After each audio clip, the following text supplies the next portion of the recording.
Thank you very much. Thank you.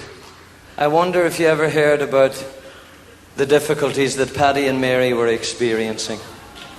Did you hear about it?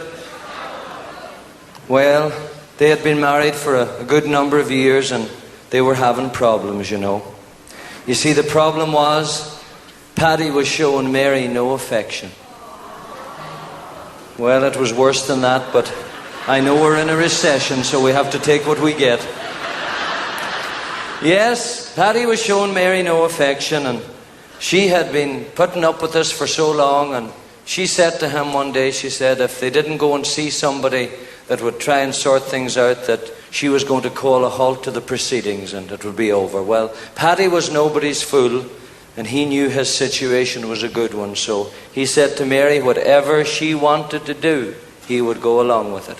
So she made an appointment with this marriage guidance counsellor, and the day came for them to go to his office, and off they went, and first person they met was the secretary or the receptionist, and when they went in the door she handed them some paperwork or forms, as we would call it at home, and they had to fill in all the particulars, and Mary, she was in charge of all the writing, and she wrote everything that needed to be answered. And the way this man did it was down at the bottom of the form there was a space left to write in, you know, what the difficulties were.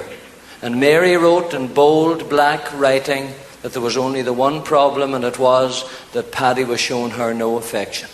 So that was fine. They waited a while, and then they got the call to go into his room, and he was sitting at a desk, and there was two chairs sitting opposite, and he greeted them, of course, and he invited them to sit on the chairs. And by this time he had the paperwork, and he was reading all about them, you see, and he got down to the bottom and he saw the problem was that Paddy was showing Mary no affection. So he said nothing about anything.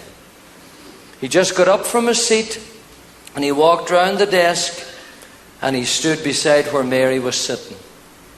And he bent down like this, and he gave her a kiss on the cheek, and he rubbed her head ever so gently. A few seconds later, he gave her another kiss on the cheek and rubbed her head again ever so gently. A couple of seconds more, a third time, kiss on the cheek and rubbed her head again ever so gently. Then he stood up and he walked round and he stood beside Paddy, and he said, now, he says, that's what she needs. And she needs that 3 times a week. So he said nothing for a minute, and then he looked up and he said, well, he says, I can drop her off on Mondays and Wednesdays, but he says, I go fishing on a Friday. Oh, boy, oh boy. Leave it to Paddy.